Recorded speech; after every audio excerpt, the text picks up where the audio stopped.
She bought an old rusty safe at an auction and became the laughingstock of everyone. Neighbors mocked her, relatives disapproved, and children teased her in the street. But no one could have imagined that this very safe would bring the widow not shame, but her greatest triumph.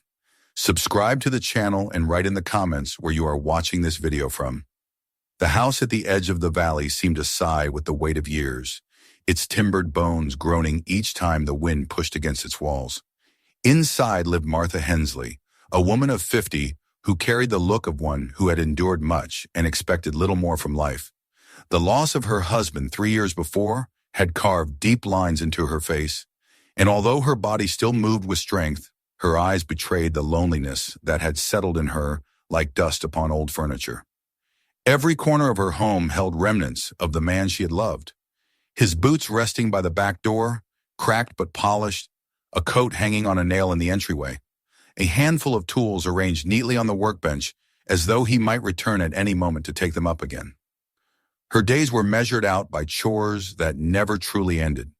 Each morning she rose before the sun, stirring a fire in the stove and brewing a cup of coffee that tasted bitter, no matter how much sugar she stirred into it. She tended the small vegetable patch behind the house, hauled water from the well, and fed the pair of chickens scratching restlessly in the yard.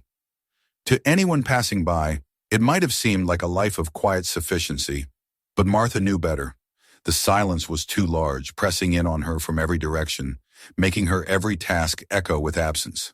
The people of the valley regarded her with a complicated mixture of pity and dismissal. In a town where everyone knew the details of everyone else's life, Martha's solitude was both a curiosity and a cautionary tale. Women whispered about her in the market, clucking their tongues at how she insisted on remaining in her husband's house when it would have been easier to move in with relatives. Men made vague remarks about her stubbornness, wondering how long she could keep up the pretense of independence. Children who absorbed the moods of their parents sometimes sang little rhymes about the lonely widow on the hill. She never scolded them, never even showed that she heard, but each word lodged in her heart like a thorn. Her only escapes from the oppressive silence were the auctions that took place on Saturdays in the yard behind the general store. Farmers and townsfolk gathered there to bid on the remnants of estates, old equipment, broken furniture, oddments of lives that had ended or moved away. Martha went not because she needed anything, but because the atmosphere of noise and bustle allowed her, for a short time, to feel less invisible. She stood quietly at the edges, her plain dress blending with the dust in the crowd, while the auctioneer barked numbers and neighbors raised their hands for bargains. Most often she returned home with nothing but a faint ache in her chest from the laughter of others. It was at one such auction, on a bright morning tinged with the smell of hay and horses, that she first saw the object that would change everything. It stood near the back of the yard, hulking and silent, a massive iron safe whose surface was mottled with rust. Its door bore the faint outline of a dial long since seized, and its hinges looked fused by corrosion. The auctioneer introduced it with a smirk, calling it a fine coffin for a miser's dreams. The crowd laughed uproariously. To them, it was nothing more than scrap metal, too heavy to move, too ruined to serve any purpose. But as Martha's eyes lingered on the safe, something stirred within her. She could not have said why, but the sight of it pulled at her. Perhaps it was its sheer stubborn presence, as though it had endured decades of burial in the world's indifference and yet remained intact. Perhaps it was the echo of her husband's voice in her memory, always telling her that nothing was truly useless, that even the most unlikely thing might one day prove its worth. Or perhaps it was simply that she, too, felt like a relic dismissed by others, her value unseen. Whatever the reason, when the bidding began and no one raised a hand, Martha surprised even herself by lifting her arm. The auctioneer blinked, taken aback, then grinned and banged his gavel. "Sold to the widow Hensley," he declared, and laughter rippled through the crowd. "May it bring you more joy than your chickens." Martha felt her cheeks flush, but she did not lower her gaze. She paid the small sum, nearly all she had in her purse, and stood silently as men muttered jokes about her iron coffin and children pointed. Arrangements were made for the safe to be delivered to her house the following day, and as she walked home along the dusty road, her heart beat with an odd mixture of shame and determination. She could hear in her mind the voices that would rise against her, voices mocking her foolishness, pitying her loneliness, predicting her ruin. Yet beneath the sting of their imagined words, another thought whispered. Perhaps there was something inside the safe. Not treasure, she was not so naive, but something left behind, something hidden that could give purpose to her days. That night she lay awake long after the moon had risen, listening to the sigh of the wind against the eaves. She thought of her husband, of his dreams and his unfinished projects, of the way he had always believed in possibilities where others saw only failure. She imagined his hands resting on the same rusted iron, his voice telling her not to listen to the laughter of those who could not see beyond the surface. She closed her eyes and told herself that the safe was not a burden she had foolishly bought, but a secret waiting for someone stubborn enough to uncover it. The next morning, when she stepped out into the yard with the pale sun just cresting the hills, she felt a small, almost imperceptible shift within herself. For the first time in months, there was anticipation in her chest. The safe would arrive soon, and with it perhaps the beginning of something she could not yet name. She stood there, hands clasped before her apron, staring down the empty road, and though she did not know it, the path that stretched before her life had already begun to change. The safe arrived the following afternoon, carried on a rickety wagon pulled by two tired mules and driven by a pair of young men who found no shortage of amusement in their task. The iron box looked even larger and more foreboding in the daylight than it had at the auction, its corroded surface flaking away to reveal stubborn streaks of blackened steel beneath. As the wagon creaked down the lane toward her house, neighbors emerged from porches and doorways to watch. Children ran alongside, shouting and laughing, pointing at the massive hulk that threatened to tip the wagon with every rut in the road. The safe was a spectacle, and Martha could feel the weight of 100 eyes upon her as the strange parade rolled toward her yard. When the wagon stopped at her gate, the men leapt down and began the awkward process of unloading the cargo. The safe was far too heavy for the two of them to handle easily, and they grunted and cursed as they wrestled it onto the ground. Each clang of iron against wood echoed across the valley like a bell announcing her folly. Martha stood by the porch with her arms crossed, her face composed, though inside she burned with embarrassment. She wished they would hurry, that the neighbors would return indoors, that the laughter carried on the wind would die away. But it did not. Old Mrs. Kendall from across the road called out loudly enough for everyone to hear. "What do you plan to keep in that coffin, Martha? Secrets or ghosts?" A ripple of laughter followed. Others chimed in with their own remarks, some good-natured, some sharp with scorn. "Maybe she thinks there's treasure inside," one man said, slapping his thigh. "Pirates' gold buried right here in the valley." Even the boys unloading the safe could not resist smirking at her, exchanging glances that spoke of shared mockery. When at last the safe thudded into the dirt near the side of her barn, the men dusted their hands and wiped their brows. "There you go, ma'am," one said with exaggerated politeness. "A fine addition to your collection." His companion snorted, and the two of them climbed back onto the wagon. As they drove away, their laughter lingered long after the sound of the mule's hooves had faded. Martha remained where she was, staring at the iron box as though it were both an enemy and a companion. The safe looked out of place against the weathered boards of the barn, hulking like some ancient relic dredged up from the depths of the earth. Already rust was staining the ground beneath it, marking its presence with stubborn permanence. For a moment Martha felt the sting of doubt pierce her resolve. Perhaps they were right. Perhaps she had wasted money she could ill afford to lose on nothing but junk. But even as the thought took root, another stronger one rose against it. The safe was hers now, and she would not abandon it to the laughter of others. Within days the gossip spread through the town like wildfire. At the general store, men leaned against the counter and chuckled about the widow who had dragged home a useless coffin of iron. Women shook their heads and whispered to one another that loneliness had driven Martha into foolishness. Children, emboldened by the mirth of their elders, sang crude songs as they passed her lane, calling her the keeper of rust. Each word stung, And though she held her head high when she walked into town, inside she felt the burn of humiliation. Her relatives proved no kinder. One Saturday, her sister's husband came by with two of his sons to help mend a section of fence. When he caught sight of the safe squatting in the dirt beside the barn, he let out a roar of laughter. "What in heaven's name are you keeping that for?" he demanded, wiping tears from his eyes. "You'll break your back trying to move it, and for what? That thing's nothing but a pile of rust." His boys, eager to follow their father's lead, ran over and clambered onto the safe, pounding their heels against its surface until flakes of corrosion fell like reddish snow. They shouted and whooped, pretending to be pirates guarding a treasure chest, while Martha stood by, her lips pressed tight, waiting for them to grow bored. Later that evening, when her brother-in-law had gone and silence returned to the farm, Martha sat on the porch steps staring at the safe.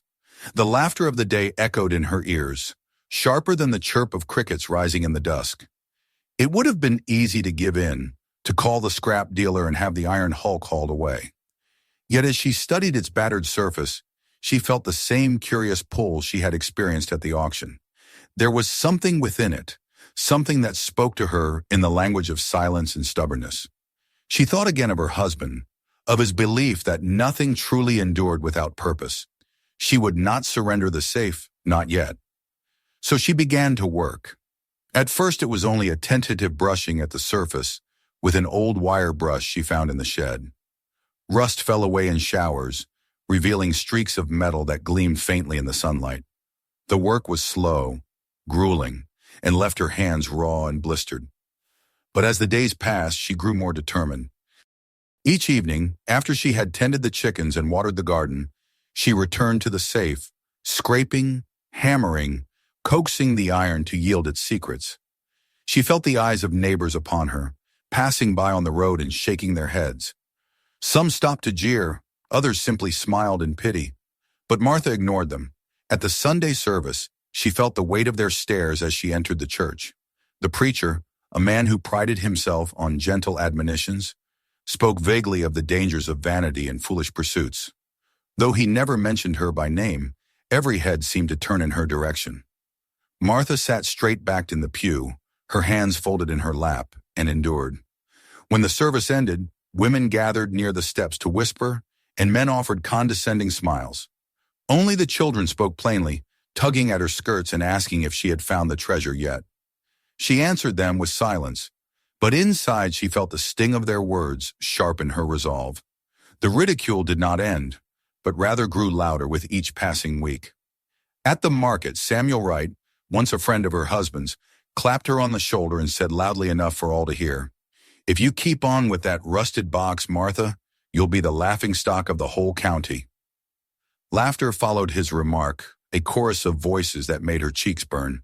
She bought her flour and salt in silence, then walked home with her head held high, though the weight of their scorn pressed upon her like a physical burden. Yet for all the humiliation, she did not abandon the safe. Each insult seemed only to deepen her determination. When she looked at the iron box, she saw not the useless husk they mocked, but a challenge, a puzzle, a mystery that belonged to her alone. It became a silent companion to her solitude, something that gave shape to her evenings and purpose to her labor. Where others saw folly, she felt possibility. Where they laughed, she worked. And though doubt lingered at the edges of her mind, she refused to yield to it. The days slipped into weeks, and the safe remained at her side, drawing ridicule from the world beyond her gate. But Martha, though battered by their laughter, held fast. She told herself that time would reveal the truth, that patience and perseverance would bear fruit. And though she did not yet know what secrets the safe contained, she believed with all her heart that it had not come into her life by accident. Thus the widow endured, mocked by her neighbors, pitied by her kin, yet steady in her resolve. The safe, once the cause of shame, had already begun to change her. And though she could not yet see the path ahead, she felt in her bones that the story of her life had taken a turn, one that would lead her far from the loneliness that had once defined her days. The summer settled heavy over the valley, and with it the safe became both a burden and a companion in Martha's daily existence. The iron giant loomed beside the barn, its rusted surface catching the glow of the sun and turning it into an angry red that seemed to mirror the whispers of ridicule still echoing in town. Yet each evening, when her work on the land was done and the animals had been fed, Martha returned to it with a determination that no amount of laughter could extinguish. The days had been filled with scorn, the nights with weariness, but she had chosen a path and she would not turn from it. At first her efforts were clumsy. She had little experience with tools beyond what her husband had once taught her, and even those lessons were dim with the passage of time. But she began simply, with a wire brush and a hammer, scraping away flakes of corrosion and testing the stubborn seams where the door clung shut. The safe was unyielding, every strike of her hand ringing out against the valley's silence like a declaration that she had not surrendered. Rust fell in showers, staining her skirts, embedding in her hands until her skin was raw and red. Yet she pressed on, hour after hour, night after night, driven by a need she could not fully explain. From the road, passers-by slowed their wagons to stare. Some jeered openly, calling out remarks about her treasure hunt, asking if she had struck gold yet. Others simply shook their heads, pity written plain on their faces. Children shouted taunts from the fence line before scampering away in peals of laughter. Every comment was a sting, every giggle a wound. But Martha learned to let the words pass over her like rain over stone. She did not answer them, did not lift her gaze, but only kept her hands moving, her focus fixed on the stubborn iron that had chosen her as much as she had chosen it. In the stillness of those evenings, she began to feel a curious kinship with the object. The safe, rusted and mocked, was not so different from herself. Both had been cast aside by the world, dismissed as useless relics. Both bore the scars of time and loss, and yet both still endured. With each layer of rust she scraped away, she imagined she was uncovering not just the hidden surface of iron, but some buried strength within her own spirit. The safe became a mirror, its silence echoing her solitude, its endurance feeding her own. There were nights when exhaustion nearly overcame her. Her arms ached from the endless scraping. Her back throbbed from bending over the hulking mass. Sometimes she sat on the porch steps afterward, staring at the safe through the dim light of her lantern, and wondered if she had indeed gone mad. The words of her neighbors rang in her ears, sharper in memory than when they had been spoken. Foolish, lonely, stubborn. She asked herself if perhaps they were right, if perhaps she was wasting what little strength remained to her on nothing more than rust and regret. Yet always before despair could settle too heavily, she would remember her husband's words. He had believed in the hidden value of things, in the stubbornness of persistence when the world offered none. He had stayed by their land when others had sold and moved away, had endured drought and flood alike, with a faith that time would always turn. That same faith, worn but not extinguished, now lived in her. She could not abandon the safe any more than she could abandon his memory. To give up would be to betray both him and herself. The days blurred into weeks, and her routine became a rhythm as steady as the ticking of a clock. Morning chores, labor in the garden, errands in town carried out beneath the quiet sting of gossip, and then evenings with the safe. She learned to tune out the voices that mocked her, to see them as nothing more than distant echoes. In their place, she heard the rasp of the brush against iron, the creak of the hinges when at last they shifted even slightly under her hammer's blows. Those sounds became her answer to the world, proof that progress, however slow, was being made. The safe revealed itself in fragments, a seam loosening here, a patch of bare metal shining there. Each discovery was small, but each filled her with a satisfaction deeper than words. She began to dream at night of the safe opening, of the door swinging wide to reveal something not of gold or jewels, but of meaning. She could not have said what she hoped to find, only that she believed there was something waiting for her within, something that would justify every hour of labor and every cruel word endured. Her solitude deepened as her obsession grew. Even her sister, who visited from time to time with food or small comforts, began to shake her head more gravely. "You cannot eat rust, Martha," she told her one Sunday afternoon, "and you cannot drink from a dream." But Martha only smiled faintly and said nothing. Words could not persuade her away from the safe, for she had already given her heart to the struggle. Summer evenings stretched long and heavy, the sky burning orange and red before fading into the hush of twilight. Martha often worked until the first stars appeared, the lantern casting her shadow tall against the barn wall. From the road, the glow of her lamp was visible, and it became a common joke in town that the widow spent her nights courting her iron husband. Laughter followed her wherever she went, yet she did not falter. If anything, the ridicule steeled her resolve. She told herself that patience had always been her strength, and that patience would in time prove them wrong. And in her heart, she believed that the safe, like the land she tilled, would one day yield its truth to her stubborn hands. For now it remained closed, silent, immovable. But Martha, though weary, though mocked, was unyielding as well. She had chosen her path, and she would see it through, no matter how long it took, no matter what others thought. In the quiet bond between a widow and a rusted safe, something had begun to stir, a purpose, fragile but unbreakable, growing stronger with every stroke of the brush, every clang of the hammer, every breath of perseverance that carried her into the next day. And so, even as the world laughed, Martha worked. The safe was her secret, her burden, her hope. And in its silence, she found the strength to endure. The weeks of labor stretched on until they blurred into months. And though the ridicule never ceased, Martha's hands grew steadier, her determination sharper. The safe bore the scars of her persistence.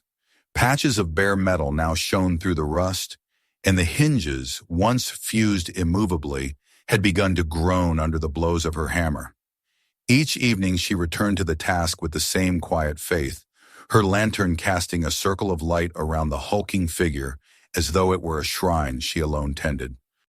The neighbors had grown accustomed to the sight of her bent over the iron box, and their laughter, though still sharp, now carried a trace of unease.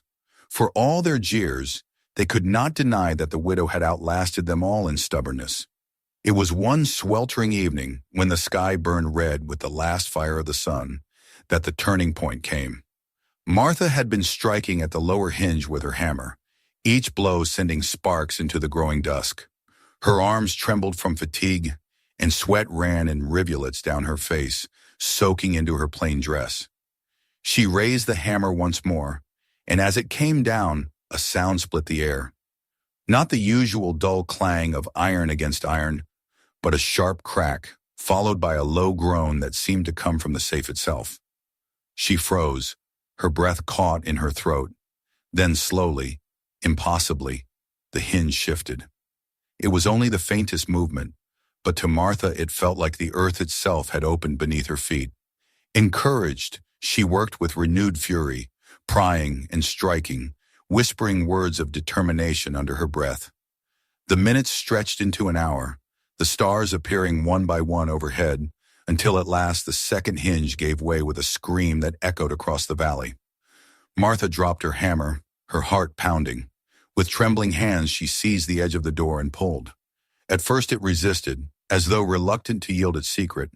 But then, with a shudder that sent flakes of rust falling like red snow, it swung open. The sound carried farther than she expected, and before long the creak of wagon wheels and the murmur of voices drifted toward her yard. Word traveled fast in the valley, and the promise of a mystery revealed drew neighbors like moths to flame. By the time Martha knelt before the open safe, lantern in hand, a small crowd had gathered at her fence. They leaned forward eagerly, whispering among themselves, their laughter already rising in anticipation of her humiliation. Martha's eyes strained against the dim light as she peered into the cavity. Her breath came quick, her heart thundering. For weeks, she had allowed herself to imagine what might lie within. Perhaps old coins, deeds to forgotten lands, or at the very least something that might silence the cruel voices of the valley. But as the lantern's glow spilled across the interior, the truth revealed itself, and her heart sank. There was no gold, no jewels, no fortune, only a jumble of objects that at first glance seemed nothing more than refuse. She reached inside and lifted a piece of narrow pipe, corroded but intact, its surface punctured with holes along one side. She set it down carefully and withdrew another fragment. a shallow tray filled with the remnants of sand and charcoal hardened by age. Beneath these lay warped meshes of metal, twisted and rusted. At the bottom of the cavity she glimpsed the faint outline of gears, their delicate teeth clogged with decades of decay. Martha sat back on her heels, her hands trembling.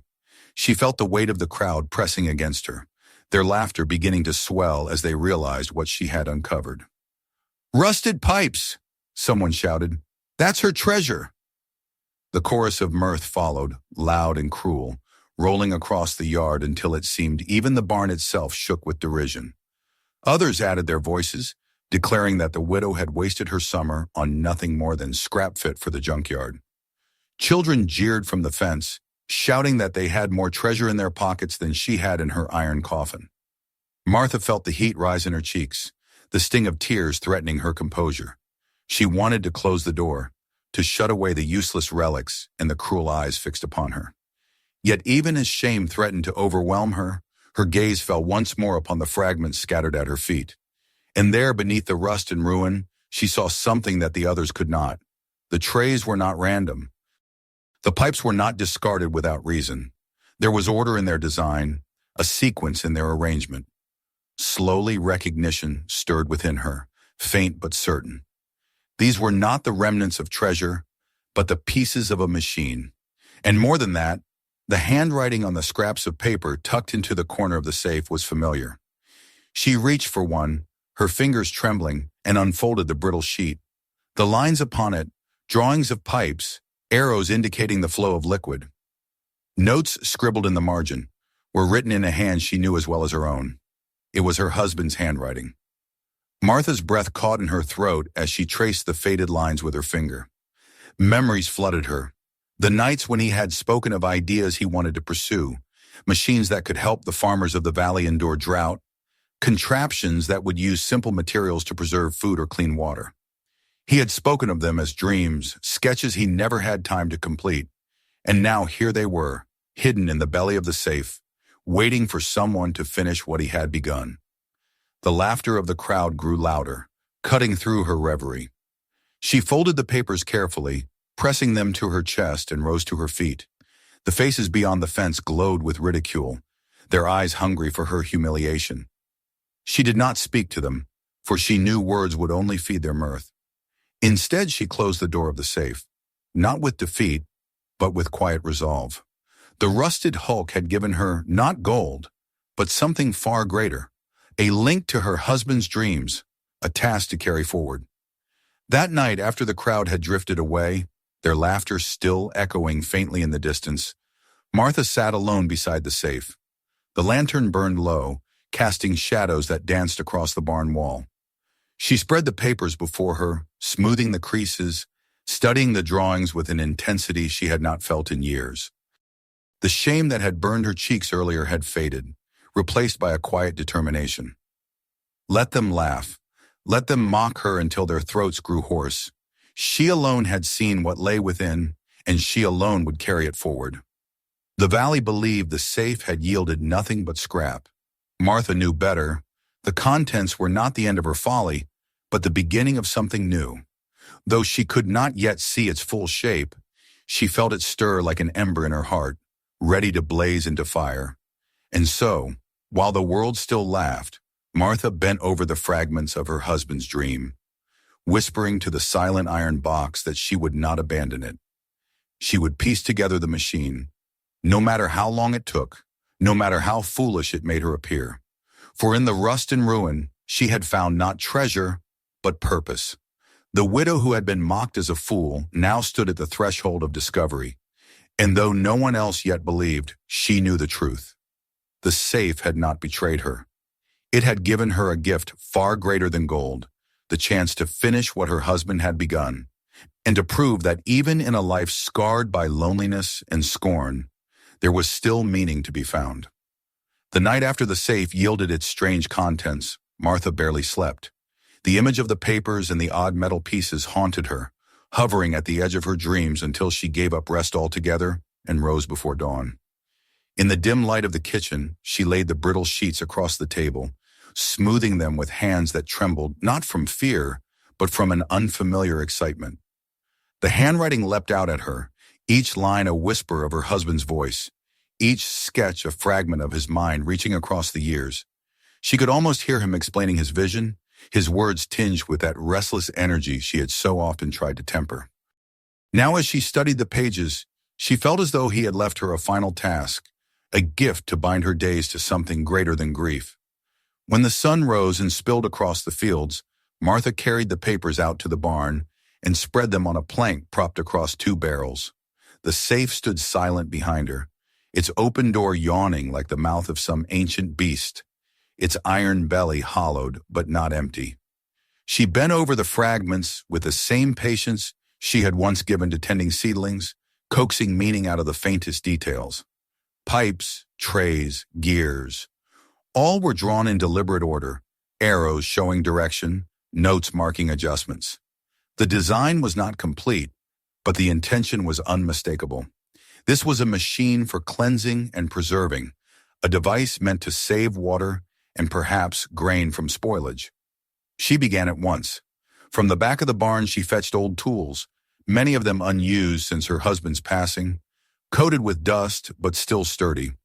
She tested each piece from the safe, cleaning them with oil and sand, prying away layers of rust until their original shapes emerged. Some disintegrated at her touch, crumbling into useless powder, but others held strong, revealing a craftsmanship finer than anything she had seen in the town shops. Each discovery quickened her pulse, drawing her deeper into the work.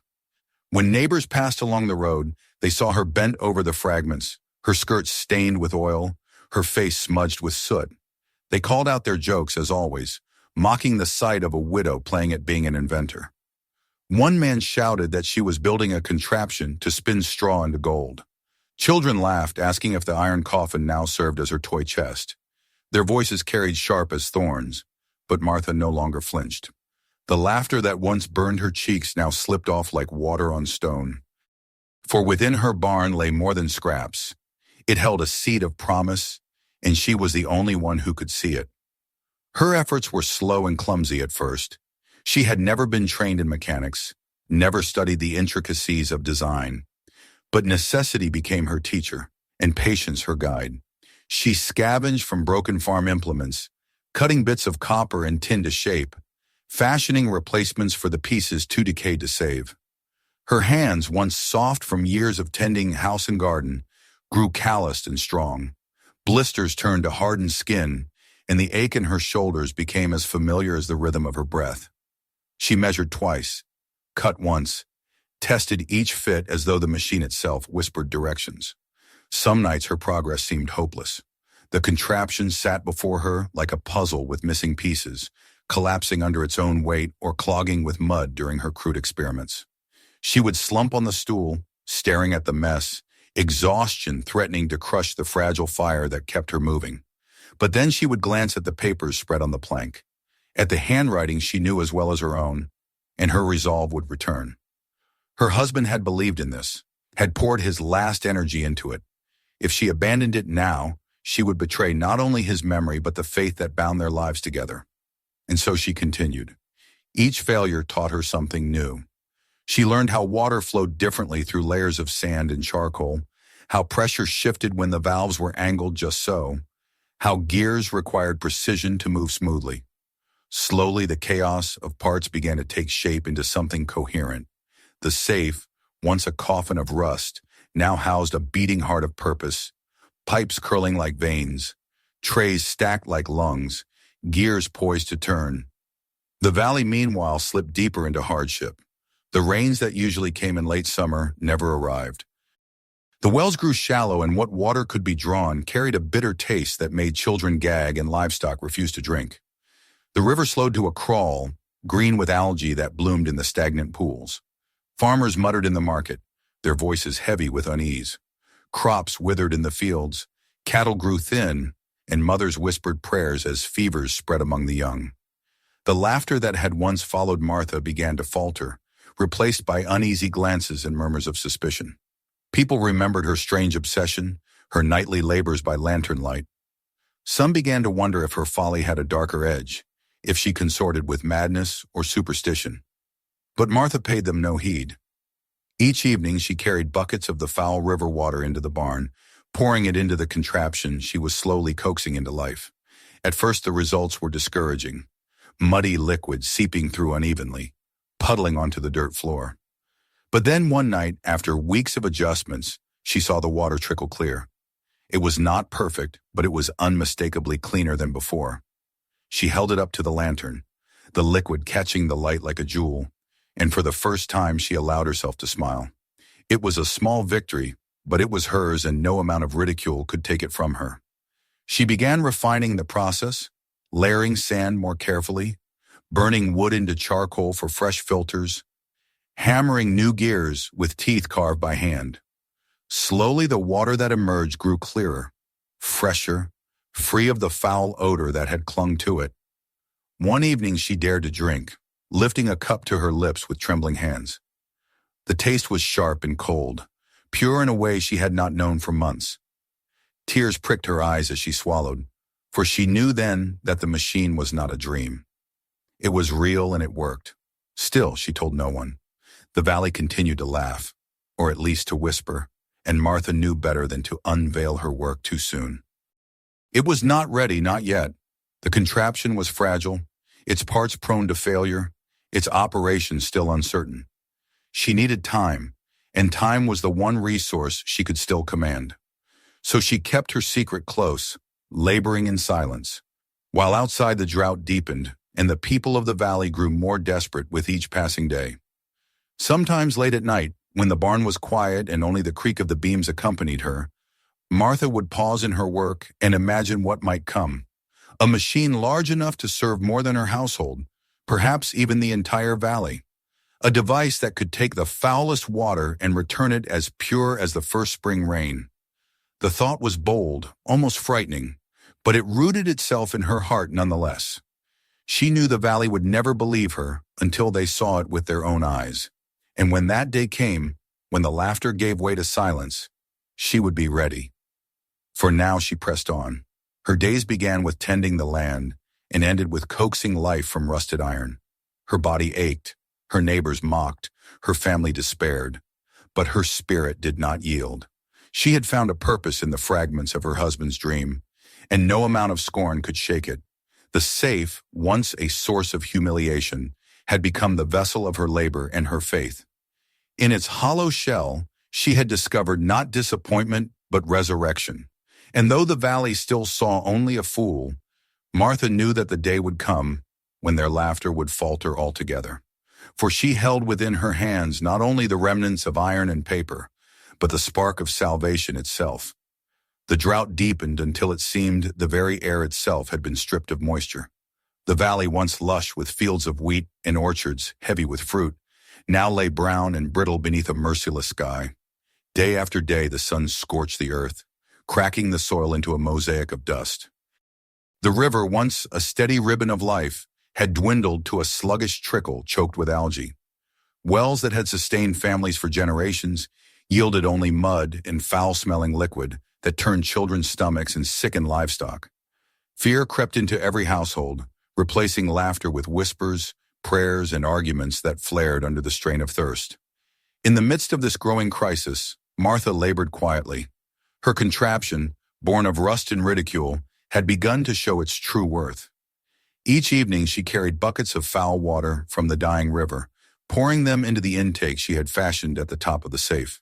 With careful adjustments of gears and valves, she guided the liquid through the trays of sand and charcoal, through the narrow pipes and filters she had restored with her own hands. And slowly, steadily, the water that emerged from the spout grew clearer and cleaner, until it gleamed in the light of her lantern like liquid glass. She drank of it herself, cautiously at first, then with growing confidence. Each sip filled her with both relief and awe, for she knew she held in her hands something that could change everything. But she told no one. The valley still whispered of her folly, though their laughter had grown less certain in the face of hardship. Men who had once jeered now passed her on the road with uneasy glances, murmuring that perhaps she knew something they did not. Women, their children feverish from bad water, watched her with suspicion, wondering if her strange nightly rituals had meaning after all. Yet still they did not approach her openly. Pride and habit kept them bound to their scorn, even as their wells ran dry. Martha, for her part, felt no need to prove herself yet. The time for revelation had not come. It arrived one sweltering morning in late August, when a group of neighbors rode up to her gate. Their faces were drawn tight with worry, their eyes hollow from sleepless nights. Among them were Samuel Wright, who had mocked her most often, and Rebecca Moore, the young woman from across the valley whose family's cattle had begun to die for lack of drink.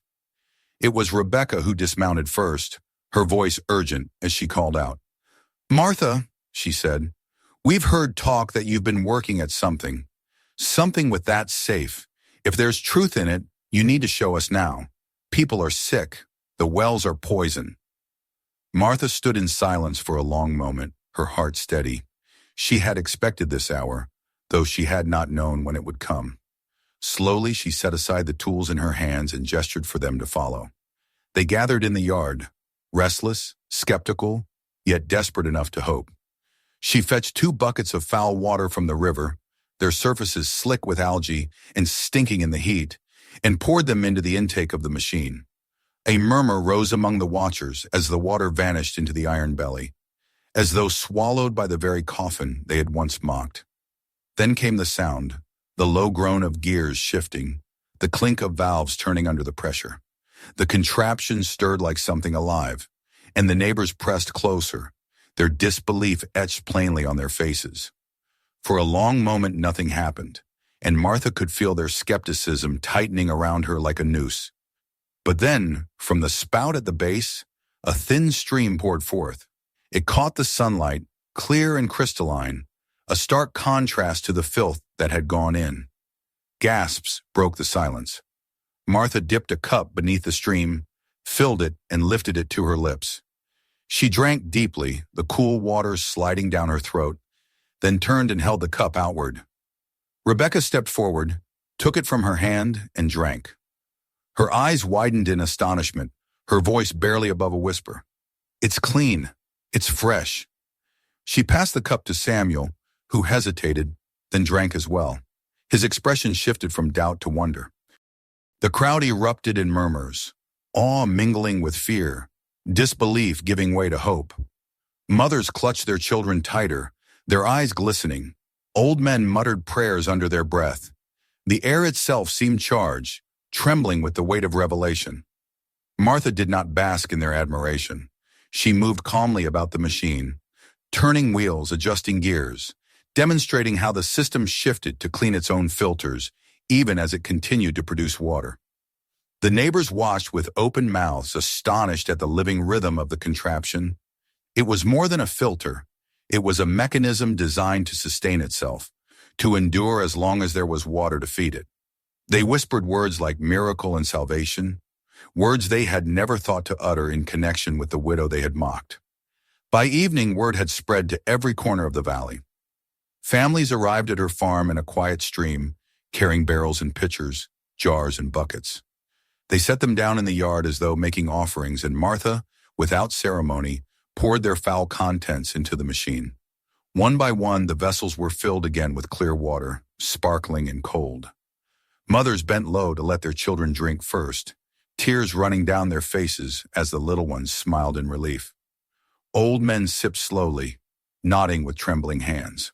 The barnyard became a place of gathering, filled not with laughter but with gratitude and hushed wonder.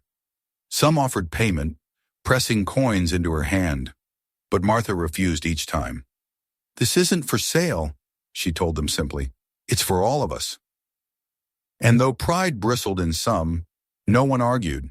They knew she was giving them more than money could ever buy. The transformation of the valley was swift. Illnesses that had spread among the children abated as families drank the purified water. Cattle, once refusing to touch the stagnant pools, drank eagerly from troughs filled with the clear flow of Martha's machine.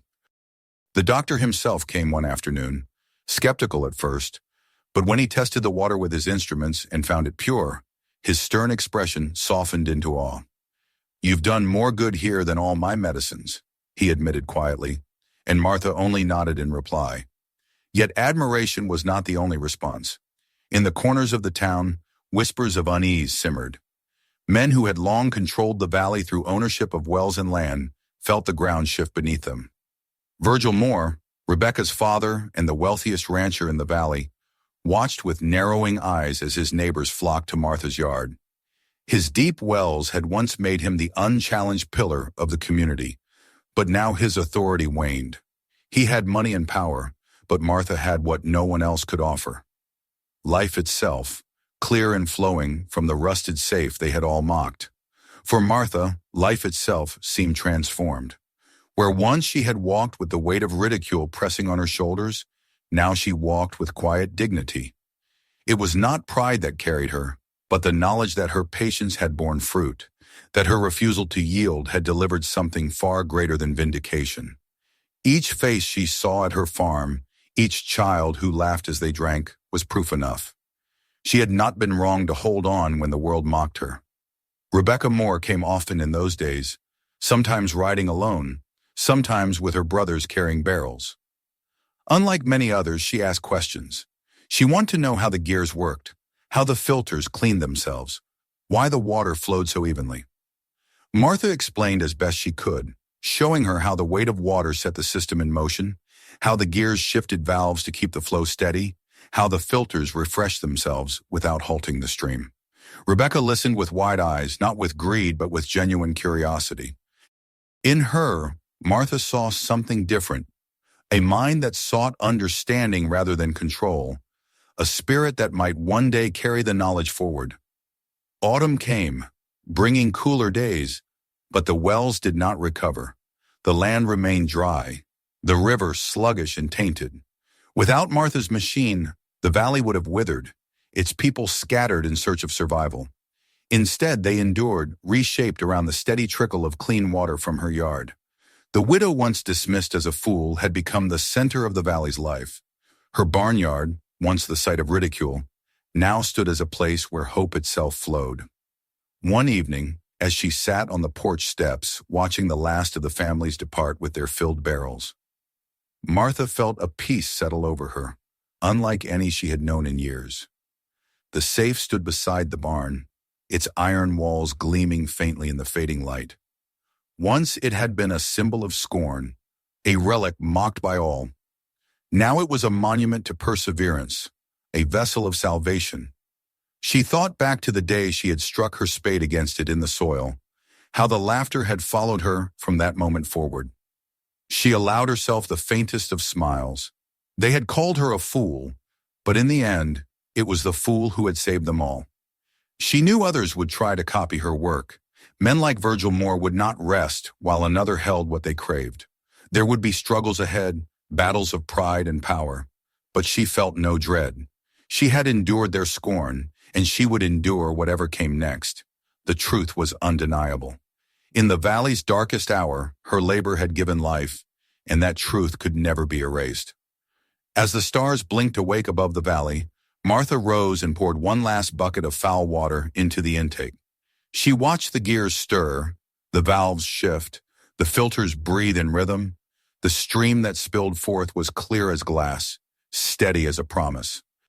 She dipped her hand into it, lifted the water to her lips, and drank. It tasted of triumph, of vindication, of hope reborn. And so the valley endured, not by the wealth of its richest men, nor by the force of its traditions, but by the quiet labor of a widow who had seen value where others saw only rust. In the heart of drought, in the shadow of despair, Martha Hensley had given them life, and the safe, once mocked as a worthless coffin of iron, now stood as a fountain of salvation, its worth beyond measure. If this story left you amazed, don't stop here, hit subscribe, and ring the bell so you never miss the next unbelievable twist. Want more shocking, true-to-life tales? Watch the next video waiting for you. It's even more jaw-dropping than this one. And don't keep this secret to yourself. Share this video with your friends and family, and let them be stunned right along with you.